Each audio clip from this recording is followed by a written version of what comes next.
દરેક વિદ્યાર્થી મિત્રોનું યુનિક એકેડમીમાં હાર્દિક સ્વાગત છે. આજે આપણે ફરીવાર ગુજરાતી વ્યાકરણના ટોપિક સાથે અને આપણો ટોપિક છે અલંકાર. આપણે લાસ્ટ વિડીયો પણ અલંકારનો બનાવ્યો હતો. બીજા બધા ઘણા પ્રકારો છે અલંકારના. એવી રીતે આપણે લાસ્ટ અલંકારના પ્રકાર જોયા હતા. હવે આપણે બીજા નવા અલંકારના પ્રકાર વિશે સમજીશું અને નિયમ પ્રમાણે આપણે જો કરશું યાદ રહેશે તમને તો એક્ઝામમાં 1 માર્ક્સ પણ આપણો સ્કીપ નહીં થશે. તો આજે આપણે બીજા અલંકારના પ્રકાર જોઈશું શ્લેષ અલંકાર વિશે. કયો પ્રકાર? શ્લેષ અલંકાર. હવે શ્લેષ અલંકાર એટલે શું? સૌથી પહેલાં તો ધ્યાન આપવું, જ્યારે એક જ શબ્દના 2 અથવા વધારે અર્થ થાય ત્યારે શ્લેષ અલંકાર બને છે. કયો અલંકાર બને છે? શ્લેષ. ફરીવાર, જ્યારે એક જ શબ્દના 2 અથવા 2થી વધારે અર્થ થાય. સૌથી પહેલાં અહીં જ આપણને સમજાઈ જાય છે કે શ્લેષ એટલે એક શબ્દ હશે જેનું 2થી વધારે અર્થ થતું હશે તો તેને કયો અલંકાર કહેવામાં આવે છે? શ્લેષ અલંકાર. હવે આપણે ઉદાહરણ દ્વારા સમજીશું તો વધારે સમજ પડશે. જેમ કે ચોમાસું આવતા સૃષ્ટિ નવું જીવન મેળવે છે. શું થાય છે? ચોમાસું જ્યારે આવે છે ત્યારે સૃષ્ટિ નવું જીવન મેળવે છે. તો અહીં જીવન શું થઈ ગયું છે? એક શબ્દનો 2 અર્થ થઈ ગયો છે. એક તો ચોમાસું આવે ત્યારે સૃષ્ટિને શું મળી ગયું? નવું જીવન મળી ગયું. અને બીજું એક થાય છે કે ચોમાસા ત્યારે પાણી મેળવે છે તો એ પણ એક જીવન મેળવવાનું જ મિનિંગ થઈ જાય. તો અહીં શું થઈ જાય છે વિદ્યાર્થી મિત્રો કે ચોમાસું આવતા સૃષ્ટિ નવું જીવન મેળવી છે એટલે એક જ શબ્દનો 2 અર્થ થઈ ગયો. બીજો એક્ઝામ્પલ જોઈએ આપણે. રવિને પોતાનો તડકો ન ગમે તો તે ક્યાં જાય? હવે અહીં જુઓ, રવિ એટલે સૂર્ય પણ થાય, રવિ એટલે વ્યક્તિનું નામ પણ થાય. તો એક જ શબ્દના 2 અર્થ થઈ ગયા. તો રવિને પોતાનો તડકો ન ગમે તો ક્યાં જાય? એક શબ્દનો 2 અર્થ, તો તેને શ્લેષ અલંકાર કહેવામાં આવે છે. અહીં રવિ એટલે શું થાય? સૂર્ય. અને રવિ એટલે વ્યક્તિનું નામ પણ છે. તમે પસંદ કરેલું પાત્ર પાણી વિનાનું છે. હવે અહીં જુઓ, શું થાય છે? પાત્ર એટલે વ્યક્તિનું નામ પણ હોય, બરાબર? તમે પસંદ કરેલું પાત્ર પાણી વિનાનું. અને બીજો મિનિંગ શું થાય? પાત્ર એટલે જે પણ આપણું વાસણ હોય એને પણ પાત્ર કહેવામાં આવે છે, બરાબર? તો પાત્રના પણ 2 મિનિંગ થઈ ગયા. એટલે શ્લેષ અલંકાર કોને કહેવામાં આવે છે? કે જ્યારે એક શબ્દના 2થી વધારે અર્થ નીકળતા હોય. રવિ, જીવન, પાણી, પાત્ર. અહીં ત્રણેયનો મિનિંગ ડબલ 2 વખત થયો છે, બરાબર? બંનેનો મિનિંગ 2 વખત થઈ જાય છે એટલા માટે એને શ્લેષ અલંકાર કહેવામાં આવે છે. ત્યાર પછી આપણું આવે છે વ્યાસસ્તુતિ અલંકાર. કયો? વ્યાસસ્તુતિ અલંકાર, બરાબર? જ્યારે નિંદા દ્વારા વખાણ કે વખાણ દ્વારા નિંદા કરવામાં આવે. શું થાય છે? હવે અહીં જુઓ કે વખાણ દ્વારા નિંદા કે નિંદા દ્વારા વખાણ કરવામાં આવે તો તેને વ્યાસસ્તુતિ અલંકાર કહેવામાં આવે છે. હવે આપણે એક્ઝામ્પલ જોઈશું. શું તમારી બહાદુરી ઉંદર જોઈને ભાગ્યા? શું થાય છે? જુઓ હવે આ વાક્યમાં. એટલે કે એક વખત વખાણ કર્યું કે બહાદુરી, વાહ શું તમારી બહાદુરી, અને ત્યાર પછી એને નિંદા પણ કરી કે ઉંદર જોઈને ભાગ્યા. તો શું થઈ ગયું?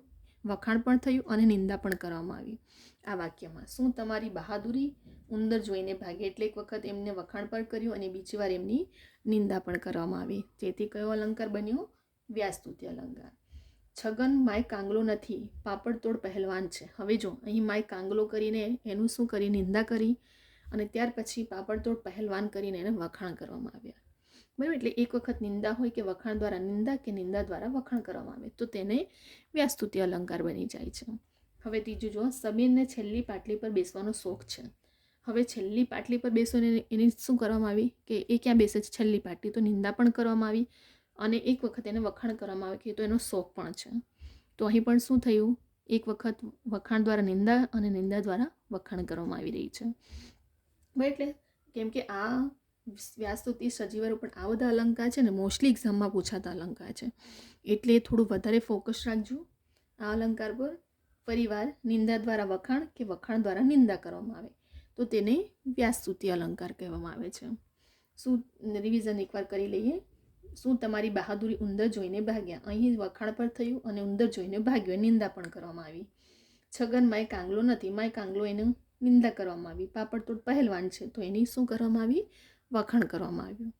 ત્યાર પછી સમીરને છેલ્લી પાટલી પર બેસવાનો શોખ છે. છેલ્લી પાટલી પર એને નિંદા કરવામાં આવી કે છેલ્લી પાટલી પર બેસે છે અને શોખ છે એનું શું થઈ ગયું? વખાણ કરવામાં આવ્યું, બરાબર? તો અહીં આપણો વ્યાસસ્તુતિ અલંકાર એટલે નિંદા દ્વારા વખાણ કે વખાણ દ્વારા નિંદા કરવામાં આવે. ત્યાર પછી આવે છે આપણો સજીવારોપણ અલંકાર. હવે સજીવારોપણ અલંકાર જો પેપરમાં તમને એનું ડેફિનેશન, દેટ મીન્સ કે તમને વ્યાખ્યા પણ ખબર હોવી જોઈએ.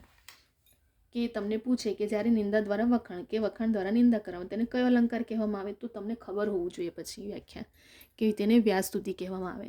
પરીક્ષામાં એક્ઝામમાં તમને પૂછી શકે છે કે જ્યારે એક શબ્દના 2 અર્થ કે વધારે અર્થ થાય તો તેને કયો અલંકાર કહેવામાં આવે, તો શ્લેષ.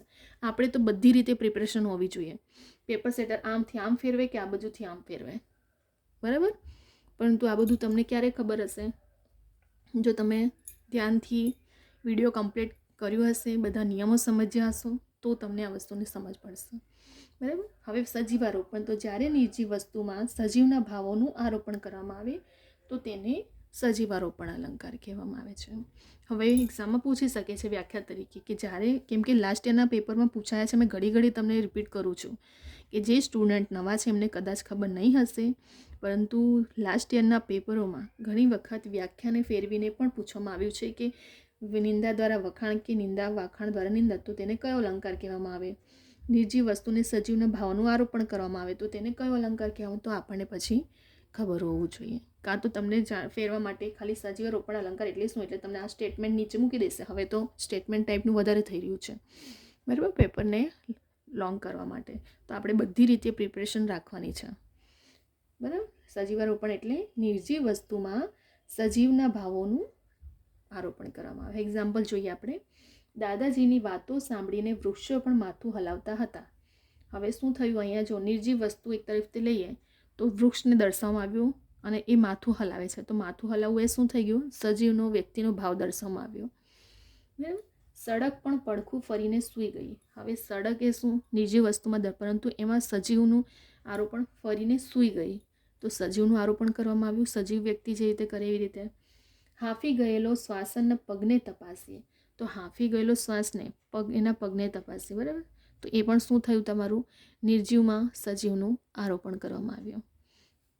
ડાળીઓ ધીમે ડોક્યું કરી તાકતું તારો કેળો, તો અહીં ડાળીઓને શું કરવામાં આવી છે, એક નિર્જીવ વસ્તુને દર્શાવીને એમાં વ્યક્તિ જેવું તાકતું ડોક્યું કરીને એ શું કરવામાં આવ્યું, એને સજીવનું આરોપણ કરવામાં આવ્યું. ઉગી જવાય વાડે જો આ ક્ષણે વતન હોય, બરાબર. ઉગી જવાય વાડે, હવે ઉગી જવાય વાડે એ પણ શું, નિર્જીવમાં વસ્તુને વાડેને સજીવમાં ફેરવીને આરોપણ કરવામાં આવ્યું છે, બરાબર. અહીં ફરી એકવાર, સજીવ એટલે કે નિર્જીવ વસ્તુમાં તમને સજીવ જેવું હલનચલન હાવભાવ દર્શાવવામાં આવતું હોય તો તેને સજીવારોપણ કહેવામાં આવે છે, બરાબર. જે રીતે અહીં આપણી દાદાજીની વાતો, વૃક્ષો માથું હલાવતા, પડખું સડક શું થઈ ગયું, નિર્જીવ, એ સૂઈને ફરીને સૂઈ ગયો, તે પણ શું થઈ ગયું, સજીવનો ભાવ દર્શાવવામાં આવ્યો. હાંફી ગયેલો શ્વાસને પગને તપાસીએ, તો હાંફી ગયેલો શ્વાસને પગના તપાસી એને પણ આપણે શું કરવામાં આવ્યું, સજીવ તરીકે દર્શાવવામાં આવ્યું. ડાળીઓ ધીમે ડોક્યું કરી તાકતું તારો કેળો, એટલે ડાળીઓને નિર્જીવને દર્શાવીને એમને ડોક્યું કરતું, એ પણ શું દર્શાવવામાં આવ્યું, સજીવનો ભાવ દર્શાવવામાં આવે છે. ઉગી જવાય વાડે આ ક્ષણે વતન હોય, તો ઉગી જવાય વાડે, વાડે એ શું છે, નિર્જીવ દર્શાવીને ઉગતું એને સજીવનો ભાવ દર્શાવવામાં આવ્યો છે, બરાબર. ફરી એકવાર આપણે એક રિવિઝન કરી લઈએ. શ્લેષ અલંકાર, જ્યારે એક જ શબ્દના 2 અથવા 2થી વધારે અર્થ થાય. શોર્ટમાં આપણે સમજીએ, જેવી રીતે મેં સમજાવ્યું હતું, જીવન કેસરું ચોમાસું આવતા સૃષ્ટિ નવું જીવન મેળવે છે, તો ચોમાસુને એક શું નવું મળ્યું, જીવન મળ્યું, તો પાણી મેળવે છે ચોમાસામાં, તો એનો 2 મિનિંગ થઈ ગયો. રવિ એટલે તડકો પણ થાય, અને રવિ એટલે અહીં વ્યક્તિનું નામ પણ છે કે રવિ પોતાનો તડકો ન ગમે તો ક્યાં જાય, તો 2 મિનિંગ થઈ ગયો, 2 અર્થ થઈ ગયો. તમે પસંદ કરેલું પાત્ર પાણી વિનાનું છે, તો પાત્ર એ વાસણ કે પછી વ્યક્તિનું પાત્ર હોય તેને પણ ગણવામાં આવે, તો 2 મિનિંગ થઈ ગયા તમારા અહીં. ત્યાર પછી વ્યાજસ્તુતિ અલંકાર, તો નિંદા દ્વારા વખાણ કે વખાણ દ્વારા નિંદા કરવામાં આવી. બહાદુરી જોઈને ઉંદર જોઈને ભાગ્યા, તો બહાદુરી એમની વખાણ કર્યું અને ઉંદર જોઈને ભાગ્યા, નિંદા કરી દેવામાં આવી. છગનમાં એક આંગળો નથી, પાપડતોડ પહેલવાન છે, તો છગનમાં એક આંગળો શું દર્શાવવામાં આવી, નિંદા. પાપડતોડ પહેલવાને એની વખાણ કરવામાં આવ્યું. છેલ્લી પાટલી પર બેસવાનો શોખ સમીરને, તો એ પણ શું કરવામાં આવ્યું, વખાણ દ્વારા નિંદા કરવામાં આવી.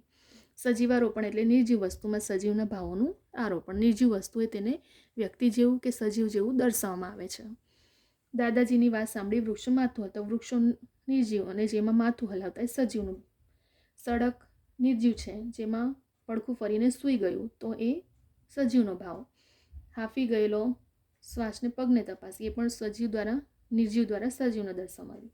ડાળિયું ધીમે ડોક્યું કરી તાકતું, કેરો કેળો, તો ડાળીઓ નિર્જીવ, જેને ડોક્યું કરે તો સજીવ વ્યક્તિ જેવી રીતે કરે એવો ભાવ દર્શાવવામાં આવ્યો. ઉગી જવાય વાડે, જો આ ક્ષણે વતન હોય તો વાડે એ પણ શું છે? નિર્જીવ છે, જેને સજીવ તરીકે ભાવ દર્શાવવામાં આવ્યો છે. બરાબર. તો અહીં આપણે અલંકારના 3 પ્રકારો, શ્લેષ અલંકાર, વ્યાસસ્તુતિ અને સજીવારોપણ. વ્યાસસ્તુતિ, સજીવારોપણ એ અલંકાર મોસ્ટલી એક્ઝામ્પલમાં ઘડીએ પૂછાય છે. થોડું વધારે ફોકસ કરજો. આપણે અલંકારના લાસ્ટ પણ વિડીયો જોયા હતા બીજા પ્રકારો. હવે આપણે બીજા નવા 3 પ્રકારો જોયા. બરાબર. કેમ કે ગુજરાતી ગ્રામર આપણા દરેક સિલેબસમાં છે. પછી એ જીપીએસસી પ્રિલિમ હોય, રિટર્ન હોય, કે પછી જીએસબીની પણ પ્રિલિમ રિટર્ન હવે તો આવી રહી છે. ક્લાસ 3માં પણ રિટર્ન એક્ઝામ આપવી જ પડે છે આપણને. તો આપણે એવી રીતે પ્રિપરેશન કરવાની છે કે જેથી કરીને આપણને પ્રિલિમમાં પણ કામ આવે અને રિટર્નમાં પણ આપણને આ વસ્તુ કામ લાગી શકે છે. બરાબર. આપણી પ્રિપરેશન એવી જ હોવી જોઈએ કે ડબલ મહેનત ના કરવી પડે, એક મહેનતમાં આપણું બંને કામ થાય. એને સ્માર્ટ પ્રિપરેશન કહેવામાં આવે. બરાબર. તો આપણે સ્માર્ટ પ્રિપરેશન કરવાની છે કે જેથી કરીને તમને બધા ચોપડા લઈને ગોખવું પણ ના પડે કે તમે આવું વાક્ય ઘણા બધા આખું આપ્યું હોય તો આપણે તમે મોઢે કરવા બેસી જાઓ છો. એવું બધું નથી કરવાનું. આપણે તો ખાલી મેઇન મિનિંગ એનો સમજવાનો છે કે કોને કયો અલંકાર કહેવાય છે. ફટ દઈને તમને કોઈ પણ વાક્ય આપે એટલે તમને જો એનો અર્થ ખબર હશે તો તમે ફટાફટ તમે એને ઓળખી શકો છો. આપણે આટલા બધા ઉદાહરણો જોઈને ગોખવું નથી. આપણે તો ખાલી એનો નિયમ ખબર હોવો જોઈએ કે કોને કયો અલંકાર કહેવામાં આવે છે, સમજવાનું છે. ને એ પ્રમાણે તમે ફટાફટ અલંકારને ઓળખી શકો છો. બરાબર. કેમ કે આપણે આવનાર એક્ઝામોમાં પણ ઘણા બધામાં ગુજરાતી વ્યાકરણ તો હોય જ છે આપણો ટોપિક. બરાબર. અને આપણા માટે તો મેં ઘડી તમે રિપીટ કરું છું અગેન કે આપણા માટે તો એક માર્ક્સ ઇમ્પોર્ટન્ટ છે. બરાબર. કોમ્પિટિશન ટફ છે. આપણે મેરિટમાં આવું છે તો આપણે અલંકાર પણ કરવું પડશે અને અલંકારના બધા પ્રકારો પણ કમ્પ્લીટ કરવા પડશે. બરાબર. અહીં આપણે વિડીયો સ્ટોપ કરીએ છીએ. જો વિદ્યાર્થી મિત્રો તમને આ વિડીયો ગમે તો લાઈક, શેર, સબસ્ક્રાઈબ કરો.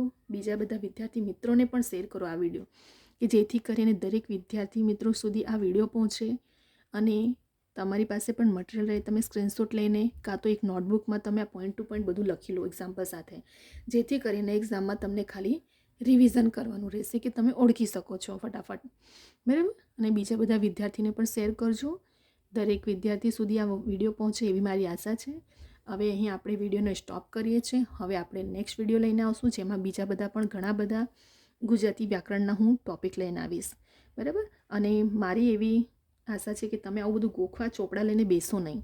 તમે ખાલી એને મેન મિનિંગ, એનો જે અર્થ છે બસ એટલું સમજશો ને. તમને ખાલી આટલું ખબર છે ને કે શબ્દના 2 અર્થ, તો તેને શ્લેષ, વખાણ દ્વારા નિંદા તો વ્યાજસ્તુતિ, અને સજીવનો ભાવનું આરોપણ એટલે સજીવ. બસ આટલી 3 લાઈન યાદ રાખવાની છે આપણે આમાં. આટલું બધું કશું મોડે કરવા નથી બેસવાનું. બસ એ નિયમ તમને ખબર હોવું જોઈએ. બરાબર. તો આપણે રૂલ્સ રેગ્યુલેશન પ્રમાણે જ કરશું બધું ગ્રામર કમ્પ્લીટ. અને હવે હું નેક્સ્ટ વિડીયો સાથે લઈને આવીશ. અહીં આપણે વિડીયોને આપણે સ્ટોપ કરીએ છીએ.